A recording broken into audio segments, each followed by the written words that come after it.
ነገር ፈልጌ ሳይሆን መልእክት ለማድረስ ፈልጌ ነው። አልደርስብህም አትድረስብኝ አይሰራም። ለምንድነው የምትነካካው የምትሉኝ ሰዎች ለእናንተ ነው ይሄ መልስ። ያልገባችሁ ነገር ካለ ጠይቁን። እኛም ብንሆን ያልገባን ነገር ካለ አስረዱን። መጨቃጨቅ አያስፈልግም። ዘይት መሸጥ ገዝታውስ ምናምን የሚባለው እሱ የክርስቲያን አይደለም። የክርስቲያን ስላልሆነ የቸርች አይደለም።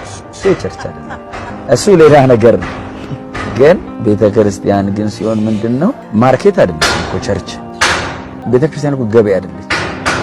ገበያ ሲሆን ነው ትራንዛክሽኑ የሚያስጨንቀን። ቤተክርስቲያን ሰው መስሪያ ነች። የሰው ህይወት ነው የሚለወጥ። እጅግ አስደንጋጭና አሳዛኝ ጉዳይ በትግራይ ክልል በድጋሚ ያልተጠበቀ ነገር ይፈጠራል። የነቢይት ሜሮን ድንበሩ እጅግ አስደንጋጭ ሆኖ መልእክት ሰሜንን ይዘን እንጸልያለን። ትግራይ እንዲህ ያለውና ዘንዶ ጨለማ ከአፉ ይተፋልና ይውላችሁ ከዘንዶ አፍ ዘንዶ አያለውና የሚተፋው ከአፉ ጨለማ ነው። ከዛ ጨለማ ውስጥ እንዲህ ይላል ያልጨረስኩት ህዝብ አለ ጨርሳለሁ። ያልጨረስኩት ህዝብ አለ ጨርሳለሁ። እጅግ አስደንጋጭና ያልተጠበቀ ዜና ተሰምቷል። በድጋሚ በሰሜን በኩል ሌላ ጦርነት ሊቀሰቀስ እንደሚችል ጌታ በራእይ አሳይቶኛል ስትል ነቢይት ሜሮን ድንበሩ ተናገረች። እነሆ ጌታ አንድ ነገር አሳየኝ። በራእይ ዘንዶ አየሁኝ። ከዘንዶው አፍ ውስጥ የሚወጣው ደግሞ ጨለማ ነው። ከዛ ጨለማ ውስጥ እንዲህ የሚል ድምጽ ይወጣል። ያልጨረስኩት ህዝብ አለ እጨርሳለሁ፣ እርስ በርስ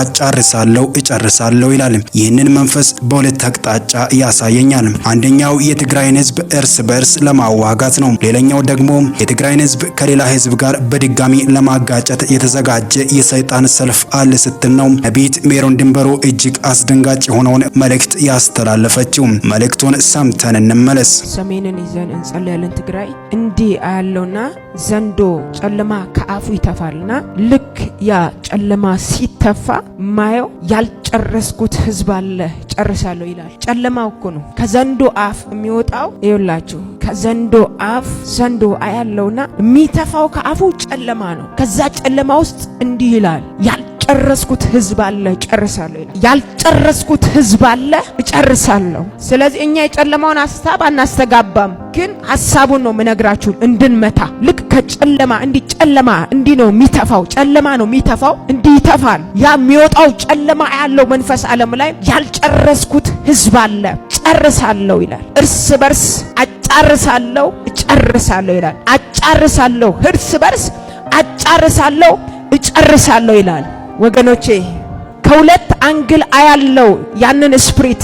አንድም ወደ እርስ በርስ ነው፣ አንድም ከሌላ በኩል በሁለት አቅጣጫ አድርጎ የቀረውን ህዝብ ሊጨርስ ነው። ወደ ጎንም ነው ከውጪም ነው። ይውላችሁ በደንብ እናስተውል። ማያሎስ ከሌ እኔ ማሃዳስ ካላባ ይተፋል ይተፋል፣ ጨለማ ይተፋል ይተፋል ይተፋል። ያ ጨለማ ያልጨረስኩት ህዝብ አለ ጨርሳለሁ። እግዚአብሔር አሁን የገለጠው የጨለማውን ስራ ነው። ግን የዘንዶ ሐሳብ እንዲመታ እየገለጠ ያለው ማን ነው? ምስጢርን እየገለጠ ያለው ማን ነው?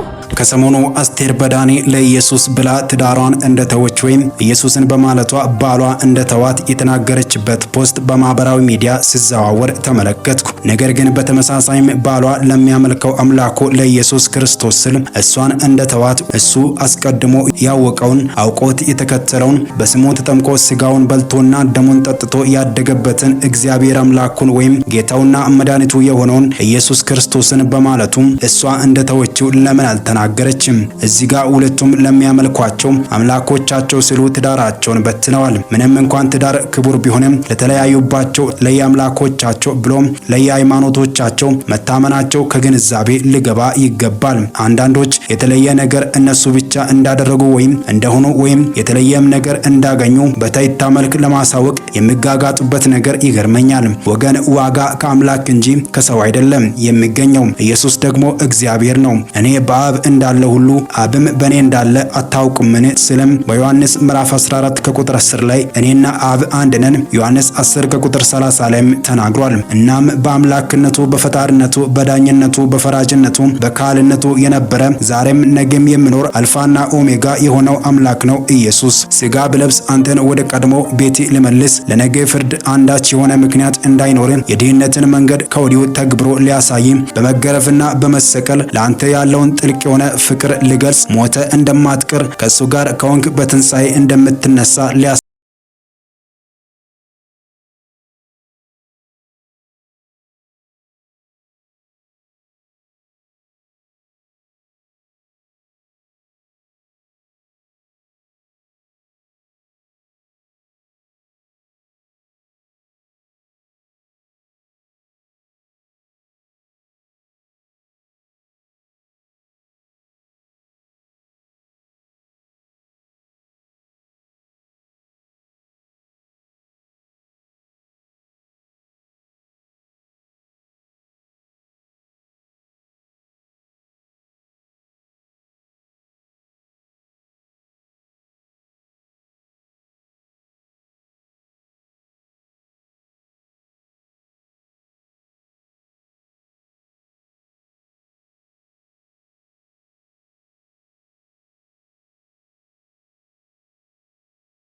አላውቅም በግልጽ ኢየሱስ ነውር ነው እዛ ቤት ነውር ብዙዎቹ ኢየሱስ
ግዲያ ሁሉ ሞቱ።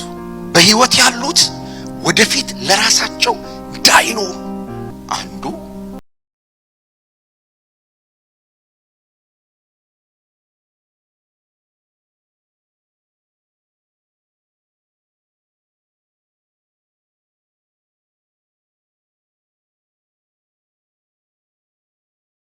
ተስፋ ሊያስቆርጠኝ ሲፈልግ እባክህ የመንግሥተ ሰማይ መግባት የተረጋገጠ ነው አጨቅጭቅኝ ይለዋል።